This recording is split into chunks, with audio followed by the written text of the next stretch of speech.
Hello, everyone. I'm Becca, dietitian by trade, mom 24/7, wife from the start, and when there's a few extra hours in the day, you might find me hitting the trails or on horseback. And I'm Kara, a therapist to women, a mom to a boy, an entrepreneur, mountain junkie, and a postpartum runner. And this is Fit for a Queen, a podcast that's devoted to the female athlete wanting to balance the teeter-totter of all the things we desire out of life as women. Performance, health, intellect, and taking time for self, even if we only get 1 minute out of the day. We're so excited to be bringing you the queens in the athletic world who have done just that. Okay, ladies, take a seat at your thrones, grab your crowns, and welcome to Fit for a Queen. All right, welcome back to Fit for a Queen. We have Meeka Centimano in studio today. We're happy to have her, and I'll tell you a little bit about Meeka. Meeka is a licensed specialist in clinical social work that has been considered the pioneer in the Kansas City area in advocating for those pregnancy and postpartum related depression and anxiety. And she was the first to establish a specialty practice in 2008. She strongly believes in the power of story to teach others about the struggles families face. She often uses her personal story and the collected stories of families that she has worked with since 2003. It helps others to see perinatal issues through the lens of both mother and professional. Her style is to infuse her work with warmth and humor, and her goal is to engage clients in the community with her candid approach. Most importantly, she aims to leave people informed and inspired. Her work and advocacy for families has been featured in Parents Magazine, Adoptive Families Magazine, the Kansas City Star, M Magazine, Fit Pregnancy, and National Public Radio. Wow. Thanks for coming in, Meeka. Well, thanks for having Meeka. me. Yeah. This is exciting. Yeah, we're happy to, we're excited to talk to you about women's mental health today. So, Becca, you go right ahead with the All first right. So, statistically speaking, we know that women struggle more with depression compared to men. What do you think's going on there that puts us more at risk? I mean, as with a lot of things, there's a number of factors. From a strictly biological approach or looking at it in terms of biology specifically, the female brain is in a consistent state of change, right? So an example would be that we produce estrogen and cyclically, right? Throughout the reproductive years. It peaks and plummets during pregnancy and after, and then it ceases production in menopause. And there's always an emotional tie-in with any of those transitions. Sure. So the challenge in this example is that the brain really likes estrogen, the female brain. So there's an area of the limbic system that is regulated in part by production of estrogen. So when you don't have it or have as much of it, then it's dysregulating your mood, your sleep patterns, your appetite, your sex drive, and your ability to tolerate pain. The other challenge, though, is that you don't treat it by replacing a hormone because it's not about how much, it's about the consistent shifts and changes. So just strictly biologically, we're a bit set up because we have a uterus. That's the bottom line. Thanks. And then, and that's speaking, you know, I know my pay grade. I think a physician might add to in some other ways, but that's a basic explanation. I don't think we talk about that very much of like our mood and hormones related to what's going on. Makes Absolutely. perfect sense, especially when we talk so much about hypothalamic amenorrhea. Oh, I said it without any trouble. Yes. And you'll hear people say that one of the first things was they just noticed they seemed off.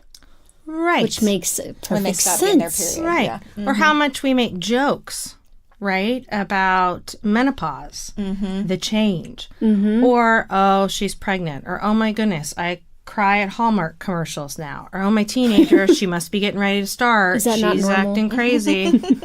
So they're normal. typical transitions, but and I'll talk in a second here about what adds to that then leads to some form of maybe anxiety, depression, at the very least, more distress, and more feeling down, sad, etc. So, but yeah, we joke about it, but there's something to it, and it's something that's really beyond our control, right? Right. So we have to look at, and I know we're going to talk about, other ways we manage ourselves to offset that. And I will tell you, some people aren't as sensitive to those changes as others. That's fascinating. We're neuro nerds, so you can talk about that stuff all day. I could too. And then there's the stickier stuff beyond biology that creates vulnerability. So for instance, and this isn't all a bad thing, but we operate in a culture that has really masculine principles. Autonomy, independence, productivity, and we all value that, you know? It doesn't always apply well to females. And there is actually a little bit of biology in this too. But women have historically a need to be tended to tend and nurture others, to be in community with one another, and to just be and tend to their offspring or tend to the needs of others. So it gets challenging because it's a conflicting message, right? I want to do this on my own. I'm going to build a business. I'm going to work hard. I'm taking care of my family. I've got it. Mm-hmm. At the same time, though, there's this compelling biological need to not do that. Right? So oxytocin is another hormone we can chat for a second about. If I'm hanging out with the two of you for any period of time, my brain's going to make more oxytocin. Well, oxytocin calms us down. Mm-hmm. It helps us to connect. It's why women tend to go for brunch and men don't. Right? It's why you'll meet your friends for coffee or a glass of wine or a play group when the kids are young, or right? Women benefit from that. And it's been studied how men really go through fight and flight. Women do not. We go through tend and befriend. Mm-hmm. That's what we do best when we're stressed. But our culture doesn't really promote that. Right. So we're constantly in conflict. Mm-hmm. So let's say something stressful is going on in my life. And the message that I get is just get to work, keep yourself kind of busy, everything's be okay. You know, this happens to a lot of people. And I'm thinking, okay, yeah. And at the same time, I'm wanting connection, maybe to be with my children, maybe to tend to the needs of others, and not really being sent the message that that's okay to do too. You can curl up on your bed, cry it out for a while, and then get back up and move on with whatever is involved in your day. Mm-hmm. Now you take a brain that doesn't function as well through different cycles and changes hormonally, and we have a bit of a perfect storm. Mm-hmm. Sure. I think the third piece to that exists more, I'm 45, right? So I'm from Generation X. And we had access to calling a friend, calling a mother, an aunt, whoever, if we were in distress. We could get online, but it took about a half hour. Dial up. By then you're fucked. Yeah. What were we looking for? What was I worried about? Right? We weren't able to research anything. We weren't able to access much, and it almost created less stress because you just didn't know what your options were. Mm-hmm. You kind of had to figure out what that voice was, whether it's parenting or it's career changes or it's what to do with an aging relative. You kind of found your way through, and there was actually, I'm finding something freeing about that. Mm-hmm. Because there was no right or wrong. Yeah. You kind of went with what you had to go with. You did what you had to do for your family, and that was it. Mm-hmm. You did what you did in your career. You hope for the best.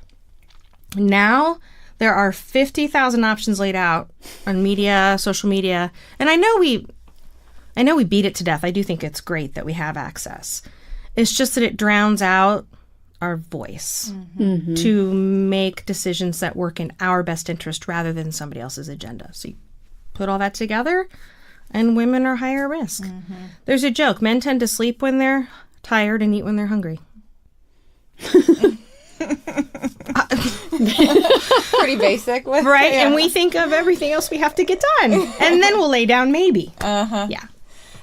I just had a conversation with my mother-in-law, and she just these generations of information and kind of motherhood, and she's like, you and your sister-in-law know so much more than I did, and she's seeing that as like such a benefit. And I'm telling her, I'm like, there's so many, I have no idea what to do because I'm getting different messages from different sites, and I'm feeling overwhelmed by the information that I still don't know what to do.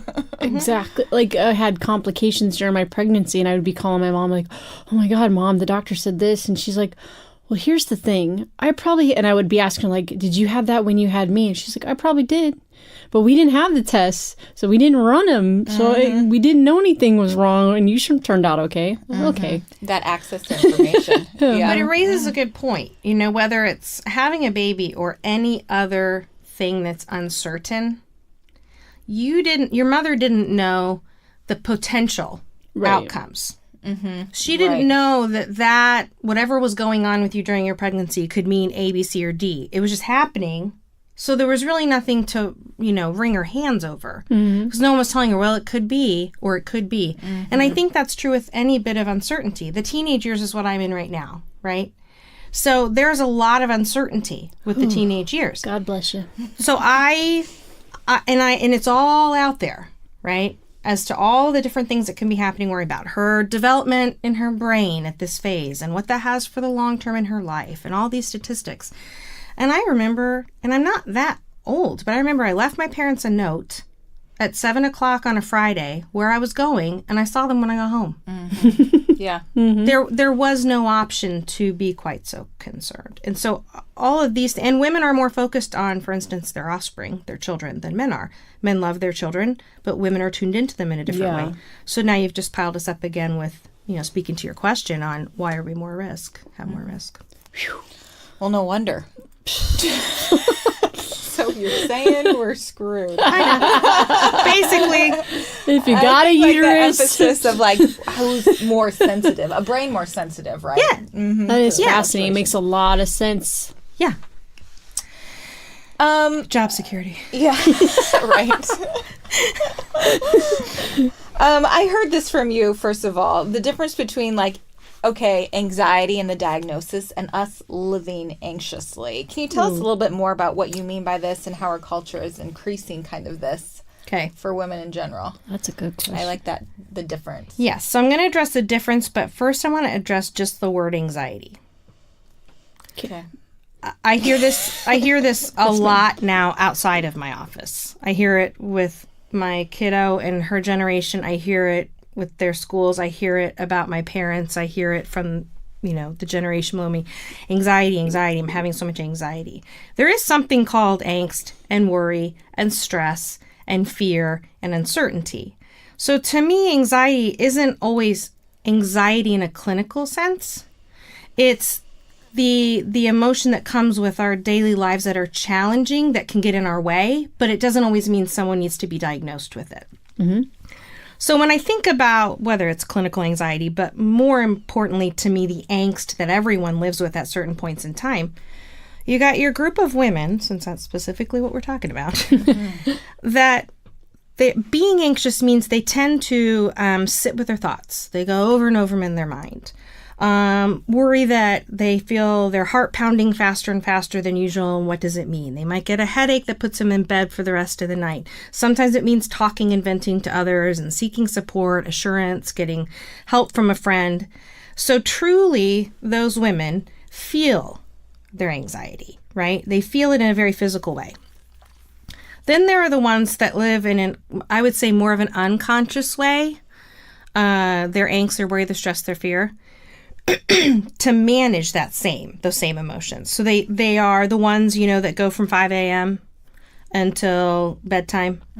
They are juggling a heavy workload, the needs of their kids, school volunteerism. They're the ones that are there for the people that need a casserole or a card. You can always count on so-and-so. Yeah. They do the 5 a.m. run, and I know that a woman, she does a 5 a.m. run. She comes back and fixes smoothies for all her kids, and they're all lined up in the fridge before they get up for school. Actually, she gets up at 4:30. Is she feeling anxiety? No. If you were to ask her, are you having any symptoms of anxiety? Not necessarily. But if you took that woman and by virtue of injury or surgery or life experience or baby, she's going to start feeling really stressed and anxious because she has nowhere to put that. So feeling it and living it. Here's the thing. Neither one is good or bad. We all fall somewhere on the continuum at different times.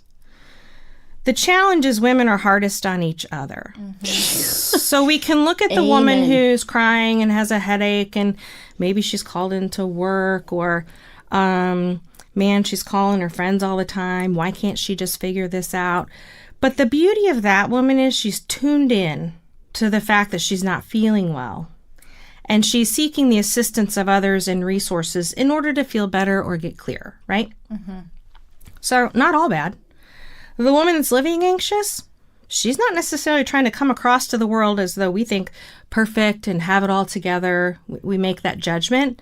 She's coping with whatever's going on in her life.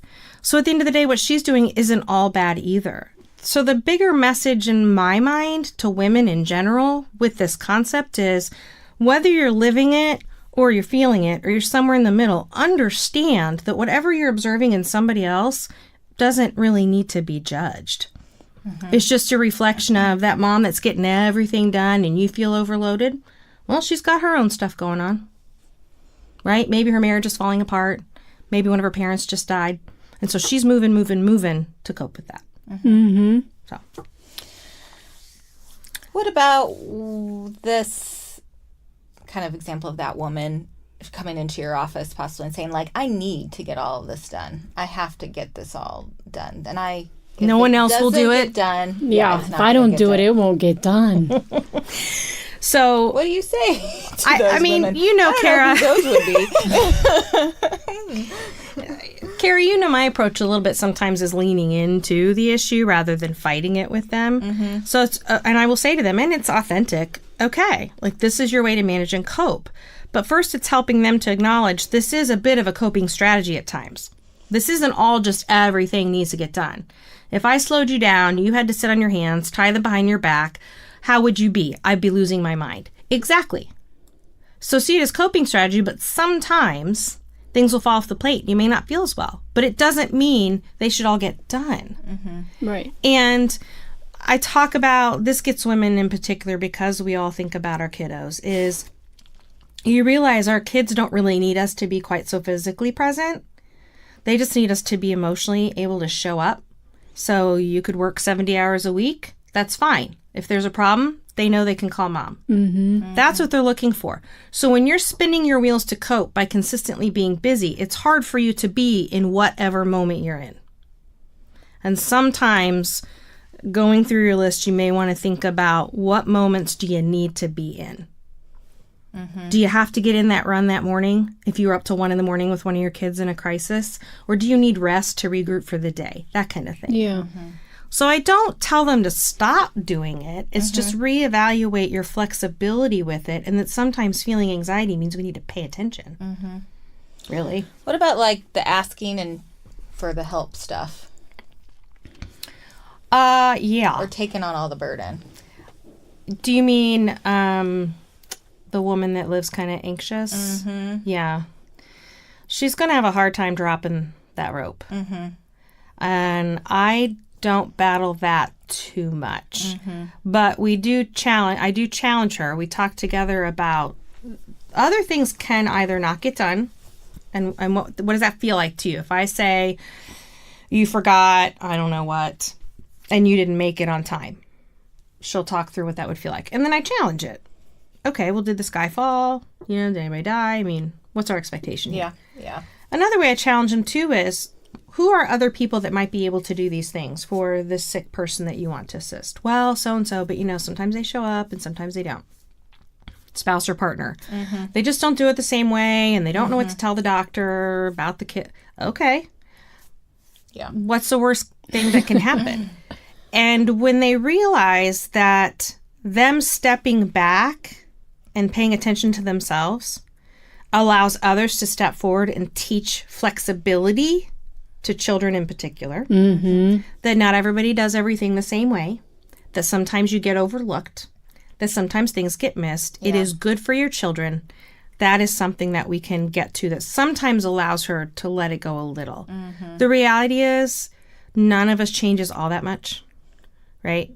So it's about making small tweaks here and there. You think about that joke, like when you go in the house, like, God forbid if something ever happened to mom. You got to think what that feels like to a kid. Yes. If nobody else does anything. Like, Yes. God, what happens if mom is sick or something does happen to mom? The house is going to burn down. Yes. And there is some truth in the fact that if one person's handling everything, yes, what does it look like? Do you really want to be that indispensable? No. To the people around you? Right. I like the fact that that's like an opportunity, that flexibility opportunity for someone else to come forward and the kiddos to see that. We talk so much about balance and self-care on this podcast, and I I think self-care is just like this hot Yeah. word right now. And it's very hard for Cliche. me to work with like a new mom and be like, why don't we go out and get a pedicure? Like, I find that self-care ridiculous. So what does it really like for women and mothers from the thick of things? And, yeah, is it really spending the time to get the pedicure? Right. 'Cause I don't have time to get a pedicure. It's going to be burying the house slippers anyways, chasing the kids, doing the laundry.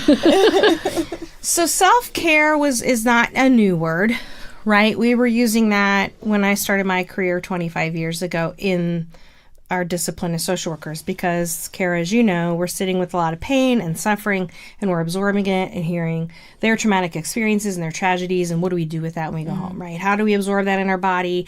How does it manifest? How do we take care of ourselves? A lot of validity to that. It's a word that I think we've stopped, I'm going to go out on a limb here, that we've begun to define a bit inaccurately. It's a word I think we've started to use a bit haphazardly because who can clearly define it? Self-care. Self-care. Taking care of myself. Well, yourself, Kara, and yourself, Brecca, and myself are very different. Balance. Okay, balance. Anybody can go through a list with you of all the 50,000 things that are going on in their lives. Where am I supposed to fit it in? Taking care of myself or balance. So a way that I like to think about it a little bit differently is a healthier way is taking care of ourselves in a way that necessitates a marathon approach. Okay. So we have to find ways to maintain endurance for a long haul. And I'll talk about that a little bit later, experiences of stress and life challenges. So what are we doing with the break that we take? So some short-term things are great, like go get a pedicure massage. That's fine. Get a sitter, go walk around Target by yourself for a while. I don't know. Oh boy, I'd be in trouble. But yeah, but Financially in trouble. a lot of money. But I get concerned about that because breaks are so limited. So for instance, how are you tending to your physical body? We say a lot about you need to exercise. Okay, I like to think about it as how do you tend to your physical self?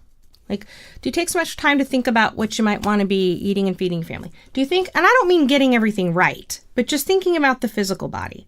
How will I, for the long term, maintain myself physically because people are going to need me? Mentally, how am I exercising my brain? Am I learning something new with that time that I have? Am I reading something interesting? I don't know. Whatever it is. I don't want to sound too trite, crossword puzzles and the like. But if we're not, as I age, I see this. If we're not using our brain in some way about something entirely different than the way we spend our lives, we need our brain for the long haul to take care of everybody and ourselves. It doesn't really matter, I think, what somebody's beliefs are about higher power, religion, faith, doctrine. We all have, I think we'd agree, a bit of a spirit. It's kind of an emotional tending to, it's an awareness of who we are. How are you working on that, feeding that, growing that? Because you're going to need that for the long run. So taking the breaks every now and then, or okay, another example, date night. It's a lot of pressure. Yeah. We're going to block out 4 hours, get a sitter. I'm going to put some makeup on. The teenagers are watching the little ones, and we're going to go out and do something and bond as a couple and fuel our relationship. I think, well, what about you grab a cup of coffee and you walk around shops nearby or a neighborhood and have a conversation. Have fun and laugh. Don't talk about all the serious things going on in your life because there's plenty of them. Remember that you're with other people to have fun. Run errands together. Kill two birds with one stone. I hung out with my partner tonight. Learn something new that's going on in their world. It feeds our relationship for the long haul. And it's not this big event. Yeah. So I see self-care and balance as something that you're ongoing, trying to work at so that you have endurance. For the long haul. Yeah. Mile by mile. Yeah. I mean, we can sprint through lots of stuff, but it's fatiguing, right? Absolutely. But I do think, I love that point, because how many times do you hear people say, like, they get through 20-some plus years of marriage and they really don't even know that other person anymore because it's always been all about the kids. Or they realize, like, I don't even know what I like anymore. I don't even have any friends anymore because it's all been about the kids, or, you know, or my parents that are ill. So I think that makes you think, like, am I giving a little bit and taking breaks for all these? Correct. And I'm in that transition now. So it has reshaped the way I think about balance, the way I think about self-care. I know we're going to talk about that a little more, but those are all very hard realities, Rebecca. I have been married 20 years. I do have parents in failing health. I am nesting a teenager. So doing a short-term get a break is nice. It is nice. It's also something that's not accessible to everybody, by the way. Sure. Not everybody's going to drop or be able to $35 on a, you know, getting their nails done. But also making sure I'm thinking about, well, my work is part of my identity. So I want to educate myself, do that different thing, like I said, with your brain. That's mine. Let me keep that. You know, my friendship. So you are absolutely on point. The challenges of early life as a family, because we talk about moms a lot, right? We're moms forever. And I have come to really realize that. You don't stop getting up in the night worrying about them. You don't stop meeting their needs. You don't stop taking their calls. You don't stop worrying about where they're going to go to school. Will they marry the right person? Is their health okay? I heard they were in a car accident. It doesn't, it's an amazing experience, but it doesn't, you don't stop. So that's part of what's So you're in that for the long haul. So you have to take care of yourself. Yeah, absolutely. I think too that it's a living, breathing concept. So what I talk about, you know, how do you attend to your body? How do you attend to your brain? How do you attend to your spirit? How do you stay connected to others? There are going to be points in time, there have been in my life, points and times when I've had to reevaluate where the balance shifts. So there may be times in my life where aspects of work are on the back burner because something in my family is needed more, or I need more for me. I just need more time. Maybe sometimes I have to drop the rope on things in my family or extended family because I've got other things to tend to. So understand too, it's a constant reevaluation process as far as I'm concerned. You don't figure out what your quote unquote balance is or how to take care of yourself and then you have it figured out. Because every time you figure it out, there's going to be something else, and then you're going to have to reevaluate what it means at that point in your life. So I really think you've been a great role model for me career-wise of seeing that really. As things come up for you, you have no problem really scaling back at work. Like, I have to do this because this is coming forward versus trying to do it all, and we're just crazy stressed. Or I'm hiding in the office all day because I don't want to leave. It's the other way around. It's the other way around. Yeah, it takes a long time. But you've been very good at the important stuff, right? Like, big picture, what's the important stuff overall?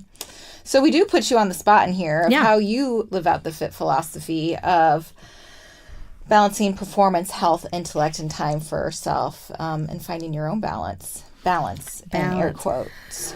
So it was funny. I started kind of to prepare, typing same things out, and it says, "I'm not sure I'm there." If there is a there, Right. Speaking to it's consistently changing. I will say though, at the age of 45, I have figured out that life is not going to stop throwing curveballs. They are going to sometimes come faster and harder. And so I am much slower. I've lowered my expectation for what I can accomplish for myself. So for instance, when I talked about all the different ways we take care of ourselves, I might pick one. And I focus on that for a while. Yeah. So Karen knows this. I live my life in quarters because I'm in business. We joke about that in my family. Q1 is the first quarter. So I dedicated January through March this year to really getting some things in the business fine-tuned, the business side of a therapy practice, because I knew I would need that to feel a bit of sanity. And then the second quarter has been devoted to get my body out of pain. I was injured 2 years ago. I'm not going to worry about the 20 pounds I've gained right now.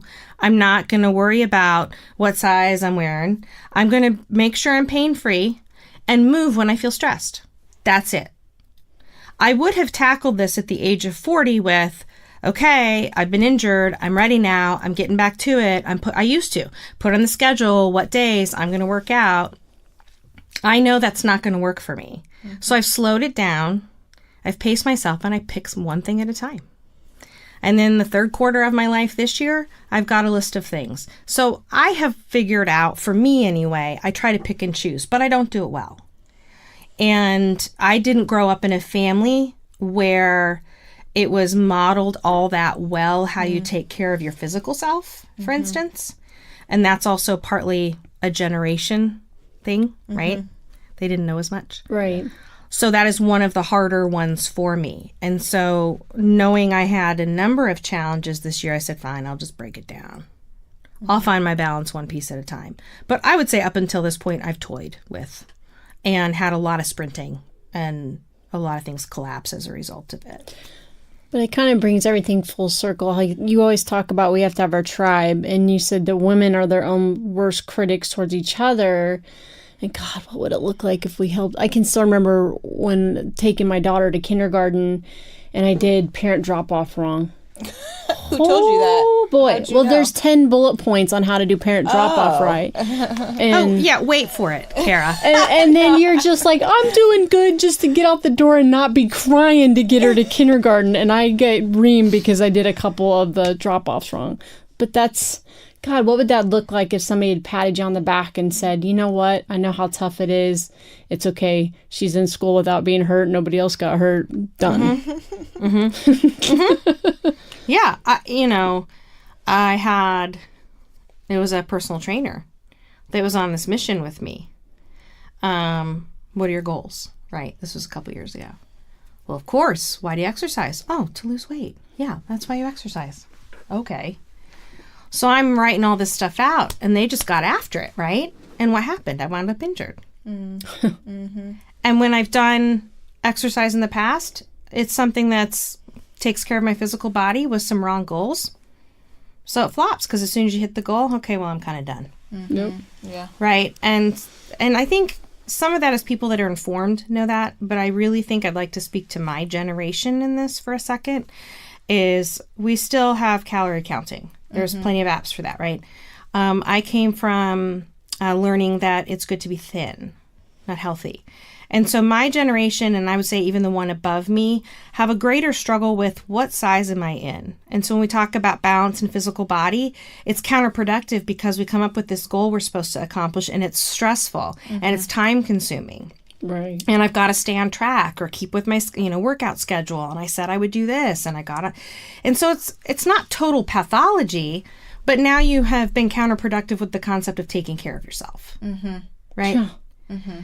I will get to a different state of routine later as my body feels better, but it is a challenge for many women in my generation to even grasp the concept that I move because it's good for my body and it feels good to me. Good. We are supposed to move for reasons. I was joking with you one time, Kara, about I can tell you what I weighed from the time I left high school at all these different milestones in my life because that was a measure of am I healthy or not. Not really because it was an obsession at all, right? My doctor was proud when I had worked out and taken care of myself postpartum and I was below my pre-pregnancy weight at my 6-week visit. So that's kind of tangent, but it's self-care, balance. To me, it's about a long-term proposition and really taking care of yourself in a way that isn't making life more stressful, like date nights, like expensive activities, like rigid workout programs. To me, it's just counterproductive. That's perfect. Taking care of your life in a way that makes life less stressful. Or not letting it be more stressful. Yeah, you don't want your self-care to be, I need to get this in. We need to go out. One more thing to do on the do list. Like, all right, and he never wants to plan anything. Right, then I have to do all the then planning you end up a fight, and get the babysitter. and then there goes your stress. You're absolutely right about that. Meeka, thanks so much for coming in. This has been delightful. This is so nice. It. It's been fun. And if you Nice want change. more info about Meeka, go to Centimano.com. Thanks, Meeka. Thank you. Bye, Queens. Thank you to our sponsor today, Centimano Counseling. Centimano Counseling is the premier perinatal mental health practice in Kansas City, treating mood disorders during pregnancy and postpartum, perinatal loss, infertility, eating, and exercise disorders. Go to Centimano.com for further information about the practice and services. For additional information on today's topic and guests, follow us on Facebook, Twitter, and Instagram at Fit for a Queen. And Hashtag fit for a queen. don't forget to rate us on iTunes. We can't wait for you to join us next time on Fit for a Queen. Bye, Queens.